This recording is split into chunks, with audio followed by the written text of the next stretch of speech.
Hello বন্ধুরা, good morning সবাইকে। কেমন আছে সবাই? আশা করছি অনেক ভালো আছে আমার বন্ধুরা। তো আমিও কিন্তু খুব খুব ভালো আছি।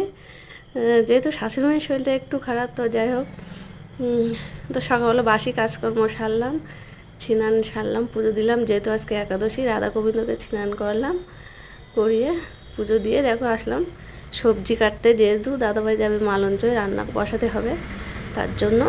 তো সকালের টিফিন বেগুন ভাজা আর রুটি তৈরি করলাম, করে সবাইকে দিলাম। তো দেখো তারপরে সবজি কাটতে বসে পড়লাম। আর যেহেতু একজনে দিয়ে গেছে কুমড়ো শাক, তো তার জন্য কুমড়ো শাকটা মা বসে বসে কাটছে। তো আমি ভাবলাম যেগুলো দুপুরে রান্না হবে সেটা আমি তাড়াতাড়ি কেটে নিই। তো দেখো কেটে কুটে চলে আসলাম এবার রান্নার দিকে। আর এদিকেও ঝিঙে তেল বসিয়েছি। এটা না মানে ছেলে মেয়ে প্রচণ্ডই ভালোবাসে। তো যাই হোক, ঝিঙের তেলটা